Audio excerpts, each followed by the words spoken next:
오늘 코스피는 0.81% 하락했습니다. 코스피 차트 먼저 보고 오늘 시장의 특징주 살펴보겠습니다. 코스피의 월봉 차트입니다. 4월 초 이후에 강하게 상승을 해서 과거 사상 최고가 근처까지 도달을 했는데요. 21년 사상 최고가를 찍을 때 월봉상 하락 장악형류 캔들 패턴을 형성했습니다. 하락 장악형은 전형적인 고점 캔들 패턴으로 하락장악형 음봉의 상단은 강한 저항으로 작용하는 경우가 많습니다. 지난달에 그 자리에서 부딪히고 조정이 나오고 있는 것이죠. 코스피 주봉 차트를 보면 4월 초 저점에서 7월까지 이렇다 할 가격 조정 없이 올라간 것을 볼 수 있습니다. 월봉의 저항에 부딪히고 17주 변곡에 맞물리면서 하락이 한번 세게 나왔었고요. 그리고 양봉이 나왔지만 다시 지금 하락이 나오면서 주봉상 5이평선을 깨고 있습니다. 이 앞에서 5이평선을 깼을 때는 5이평선이 우상향 중에 깼던 거고 바로 회복을 했는데요. 현재 5이평선을 깨고 있는 것은 5이평선이 우하향하면서 깨지는 것이라서 이렇게 5이평선을 깨는 음봉이 이번 주 금요일까지 완성이 되면 그 이후에 추가 하락이 나올 가능성이 높다고 봐야 되겠습니다. 물론 이번 주에 음봉이 세게 나오면 하락에 대한 반등이 다음 주에 나왔다가 그리고 빠질 수 있는 거죠. 5이평선이 우하향 되면서 음봉이 세게 나오면 결국 우상향 중인 22평과 나중에 만날 가능성이 높은데요. 22평이 우상향하면서 가격 조정이 약하게 나오면서 만날 수도 있고 가격 조정이 세게 나오면서 만날 수도 있는데 그거는 미리 예단할 수가 없고 확인하고 대응해야 되는 것이고요. 정말 시장이 강할 때는 강하게 상승하고 가격 조정이 나오다 말고 기간 조정으로 움직이면서 22평이 올라와서 만나는 경우도 있습니다. 보통은 상승을 하다가 조정이 시작되면 주봉의 22평과 만나고 올라가는 경우가 많은 거죠.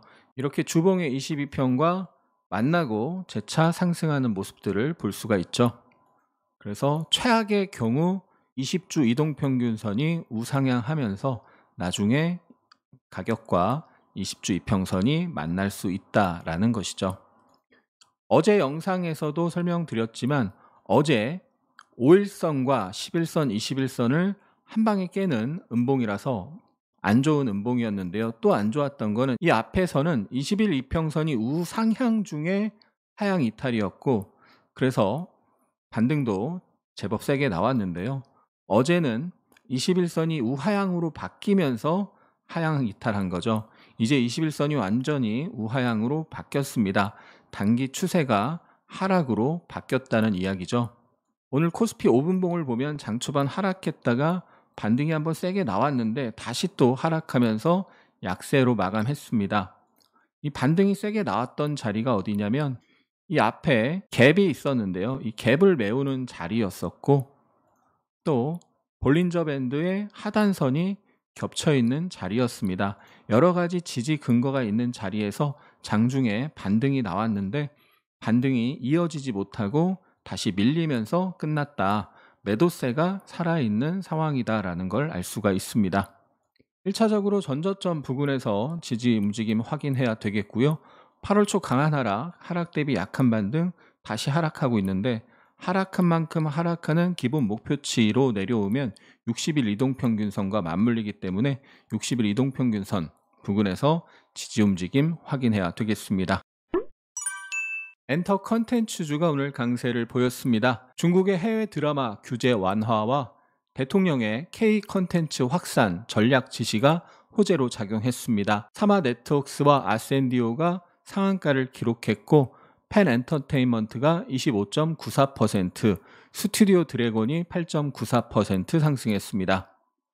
우크라이나 재건 테마주가 상승했습니다. 트럼프 미국 대통령이 러시아와 우크라이나 간 양자 정상회담 개최를 위한 조율에 착수했다는 소식입니다.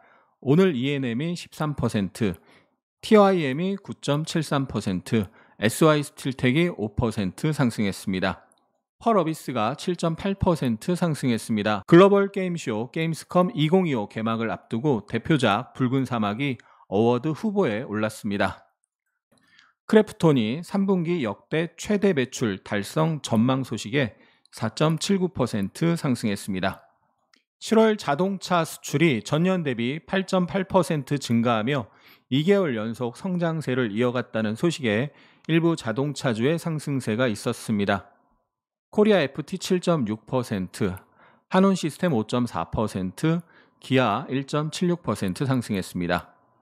한국은행이 원화 스테이블 코인 도입 시 법적 안전장치를 강조했습니다. 더진이 블록체인 기업 투자 소식에 5.87% 상승했습니다. 미투오는 스테이블 코인 관련 사업 확장과 주주 환원 정책이 맞물리면서 13%까지 상승했다가 차익 실현 매물이 출회되면서 1.42% 상승 마감했습니다. PNT가 6.85% 상승했습니다. 미국발 관세 장벽과 중국의 저가 공세에도 불구하고 공장이 풀가동되며 실적 기대감이 커지고 있다는 분석이 있었습니다. 하이드로 리튬은 리튬 가격이 올해 최고가를 연이어 돌파하고 있다는 소식에 6.36% 상승했습니다. SNC스가 오늘 코스닥에 상장했는데요. 시초가가 공모가 대비 70% 상승 출발했는데요.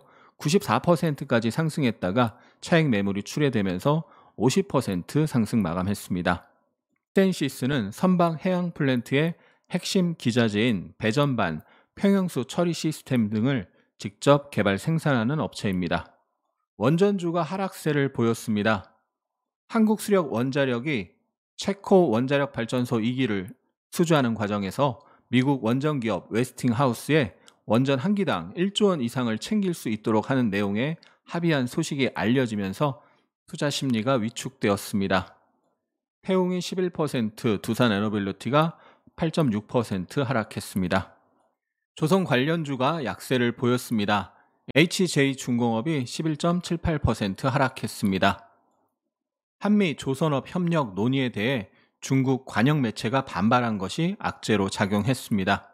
또한 기획재정부가 마스가 프로젝트 지원을 위한 한미 조선산업 협력 증진 기금 신설에 부정적인 입장을 밝힌 점도 악재로 작용했습니다. 오늘의 특징 테마 정리해보면요. 엔터 컨텐츠 관련주 아센디오, 사마네트웍스, 펜엔터테인먼트, SMCNC, 스튜디오 드래곤 급등했고요. 우크라이나 재건 테마주 오늘 ENM, TYM, SY스틸텍, 수산세보틱스, 진성TC, 게임주 펄어비스, 크래프톤, 넷마블, 컴투스, 플레이위드, 자동차 관련주 THN, 코리아 FT, 한온 시스템, 아진산업, 현대모비스. 오늘의 특징주로 사마네트웍스가 상한가를 기록했고 펜엔터테인먼트가 장대 양봉을 형성했습니다. 신고가 종목의 토모큐브, TIM, G2G 바이오. 오늘 코스피는 0.81% 하락하여 3151.56으로 마감했습니다. 외국인이 4,500억 순매도, 기관이 2,500억 순매수했습니다. 코스닥은 1.26% 하락하여 787.96으로 마감했습니다. 외국인이 109억, 기관이 654억 순매도했습니다. 16시 기준 원달러 환율은 2.2원 상승한 1390.3원. 일본 니케이 증시 0.38% 하락했고요. 16시경 나스닥 선물은 마이너스 0.12%입니다. 코스피 시총 상위에서 현대차, KB금융, 기아 등이 상승했고 코스닥 시총 상위에서는 에코프로 BM, 에코프로, 파마리서치, SM 등이 상승했습니다. 시장이 안 좋아서 거래대금 상위에 뚜렷한 주도주가 보이지 않습니다. 코스피 외국인 순매수에 현대차, 현대로템, 현대건설, 카카오, 현대모비스, 효성중공업, 현대일렉트릭. 코스피 기관 순매수에 삼성전자, SK하이닉스, 삼양식품, 크래프톤, KB금융, 하이브. 코스피 연기금 순매수에 크래프톤, 하이브, LG에너지솔루션, 대한항공, 하나에어로스페이스. 코스닥 외국인 순매수에 ABL바이오, 원익IPS, 토모큐브, 이오테크닉스, 펄어비스. 코스닥 기관 순매수에 YG엔터, 파마리서치, CJENM, 동성화인텍, SM, 펄어비스. 코스닥 연기금 순매수에 알테오젠, JYP엔터, SNS텍, 동성화인텍, CJENM.